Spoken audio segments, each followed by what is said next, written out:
संपूर्ण धर्मों को जानने वाले महात्मा राजा दशरथ ऐसे प्रभावशाली होते हुए भी पुत्र के लिए सदा चिंतित रहते थे। उनके वंश को चलाने वाला कोई पुत्र नहीं था।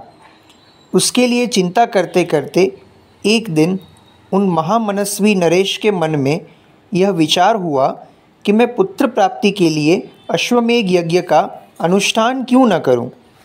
अपने समस्त शुद्ध बुद्धि वाले मंत्रियों के साथ परामर्श पूर्वक यज्ञ करने का ही निश्चित विचार करके उन महातेजस्वी बुद्धिमान एवं धर्मात्मा राजा ने सुमंत्र से कहा, मंत्रीवर, तुम मेरे समस्त गुरुजनों एवं पुरोहितों को यहाँ शीघ्र बुला ले आओ।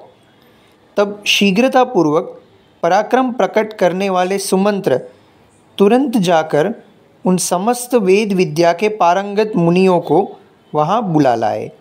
सुयज्ञ, वामदेव, जाबाली, काश्यप, कुल पुरोहित वशिष्ठ तथा और भी जो श्रेष्ठ ब्राह्मण थे, उन सब की पूजा करके धर्मात्मा राजा दशरथ ने धर्म और अर्थ से युक्त यह मधुर वचन कहा, महर्षियों, मैं सदा पुत्र के लिए विलाप करता रहता हूँ।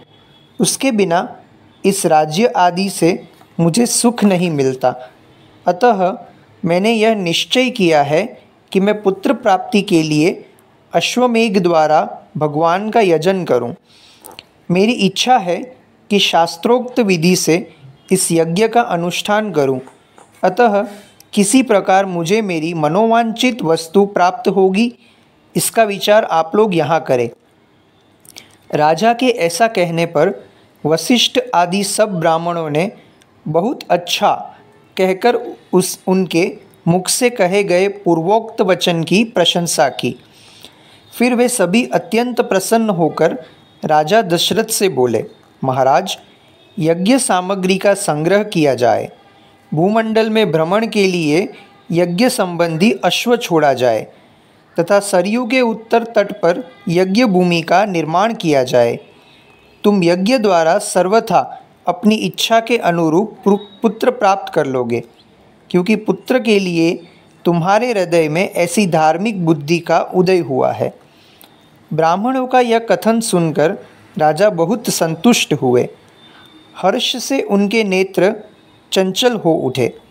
वे अपने मंत्रियों से बोले, गुरुजनों की आज्ञा के अनुसार यज्ञ की सामग्री यहाँ एकत्र की जाए।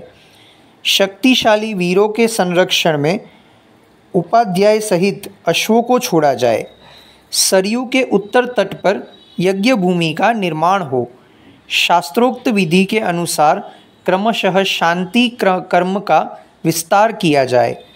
यदि इस श्रेष्ठ यज्ञ में कष्टप्रद अपराध बन जाने का भय न हो तो सभी राजा इसका संपादन कर सकते हैं, परंतु ऐसा होना कठिन है, क्योंकि विद्वान ब्रह्म राक्षस यज्ञ में विघ्न डालने के लिए छिद्र ढूंढा करते हैं। विधिहीन यज्ञ का अनुष्ठान करने वाला यजमान तत्काल नष्ट हो जाता है। अतः मेरा यह यज्ञ जिस तरह विधि पूर्वक संपन्न हो सके वैसा उपाय किया जाए। तुम सब लोग ऐसे साधन प्रस्तुत करने में समर्थ हो। राजा के द्वारा सम्मानित हुए समस्त मंत्री पूर्ववत उनके वचनों को सुनकर बोले, बहुत अच्छा, ऐसा ही होगा।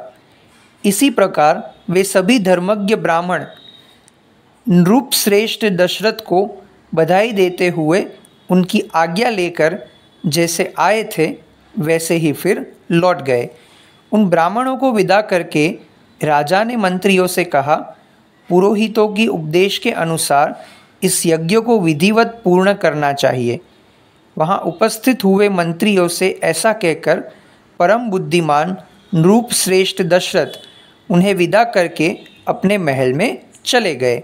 वहाँ जाकर नरेश ने अपनी प्यारी पत्नियों से कहा, देवियों, दीक्षा ग्रहण करो, मैं पुत्र के लिए यज्ञ करूँगा। उस मनोहर वचन से उन सुंदर कांति वाली रानियों के मुख कमल वसंत ऋतु में विकसित होने वाले पंकजों के समान खिल उठे और अत्यंत शोभा पाने लगे।